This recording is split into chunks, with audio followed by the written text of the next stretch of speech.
Benny, Drexie. They isn't it a Asira Bafora or Lebita Kemot. Leana can't arrive Gonda in a day, ma isn't it Asira Bafora or Takemodi Agistaka. Cha.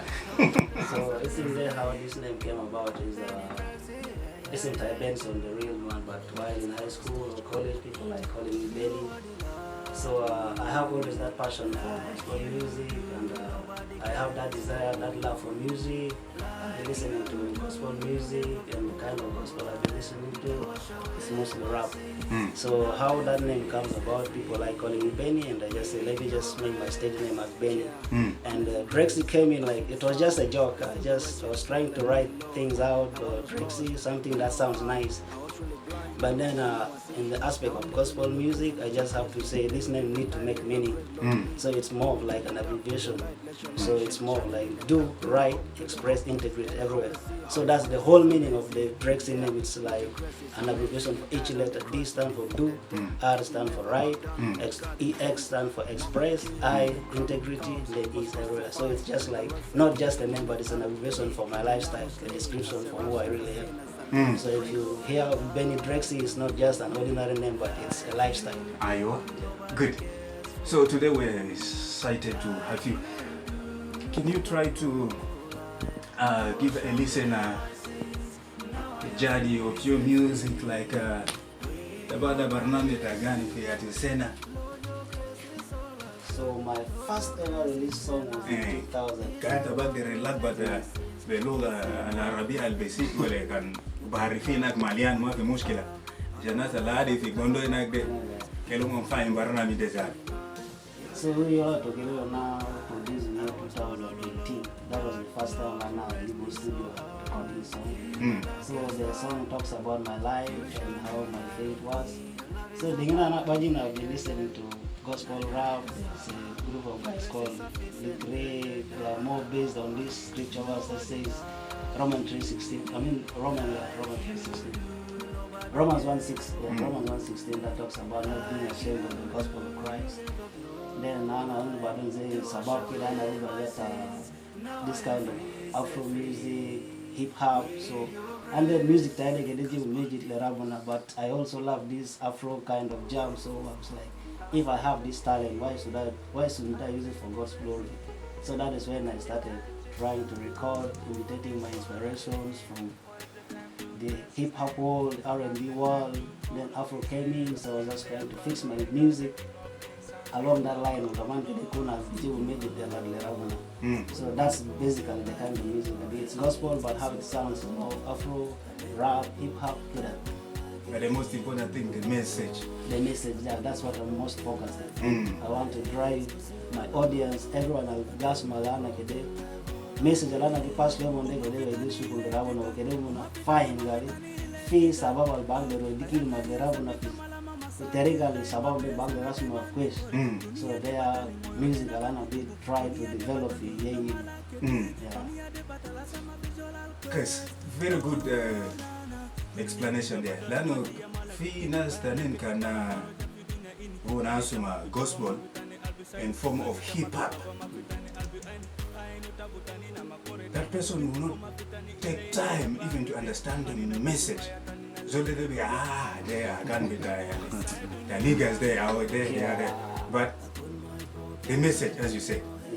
I think I feel the same challenge. Like for the first time I was trying to perform my first song that talks about defeated the greatest. So I went there, everyone was like stuck because that time for you to rap in gospel, it sounds weird. So I was facing those challenges, trying to show that the message of Christ in the way I feel I should perceive to the listeners, but people's perspectives are a little bit different, so that is a challenge. And that gave the rise to unique gospel teach. So I was like, if this is the kind of music and this is how people see, let me just come up with this unique gospel music thing. So that's how unique gospel music came about. But before unique gospel music came about, you had something of life changes. We're going to talk about that later. But for now, I just want to bring how unique gospel tunes came about. So when I went to college after facing the challenge of music critics, like this is not gospel, this is that, this is that. So I felt it like the convictions in me, I have that desire of rap music, Afro, and I don't need to divert the message that I have for Christ to the people. So I just feel like I have to focus on this Afro, this rap, this gospel kind of thing. So I have to base it on the unique gospel tunes. So that is how I met one guy in Juba right now called Blessed G. So this guy has some songs. He's really good at that. So we are in this movement together. When you listen to our songs, if you don't focus on the chorus or on the verse itself, you may think this is just any other old song. If you listen to the chorus critically, it's biblical. All the lyrics are scripture reference. So it's more like passing God's way, God's message to the youth out there who are just like me, who are struggling with the same kind of addiction to good music, Afro music, hip hop. So I want to give them the message of God through that same kind of music they love listening to. Yeah, let me first of all cross to how many languages do you really use in production of this music? Maybe language is one of the challenges that are making people not understand this gospel. Wele kile yake leo kanuma lazima tune woita kuna be Ingilizi tuwale zo be fekere gal they are gone beta dunia de beta shabab de.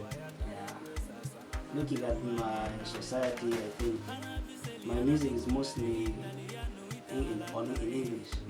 So that's because like my inspiration have all been English songs. And like right from childhood, I told you the kind of music I've been listening to is mostly those hip hop, rap songs. So that's how I developed my passion for music, and it becomes difficult for you to write a rap song in Arabic. So it was going to be better when if I can write songs in my language, hear the message in their own language, and they interpret it to themselves despite the kind of genre being Afro or gospel, or hip hop, all that kind of stuff.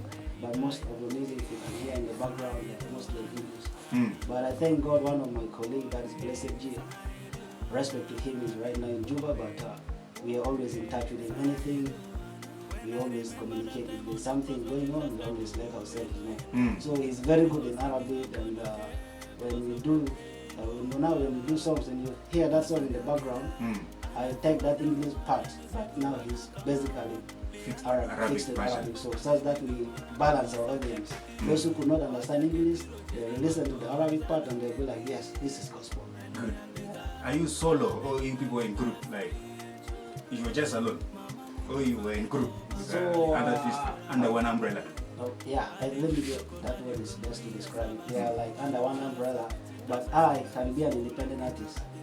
But we sing independently, but the brand name stays. So like if I have a song on my own, a single release, we cannot forget to mention the gospel team, because that is the movement.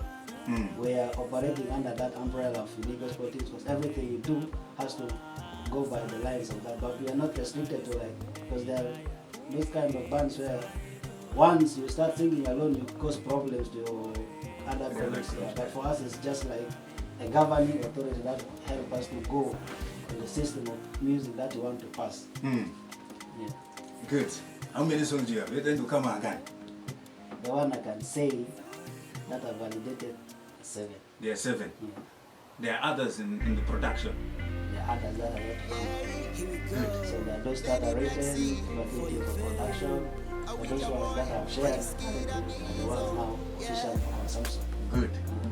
Yalla kila mshia shana basu maguna de yalla badguna de ana kufata hakika Jesus spirit yani itage ni tabe barnami de mungkin ita ingu swala fi hajat dalita der fine fi hajat ni kama der video.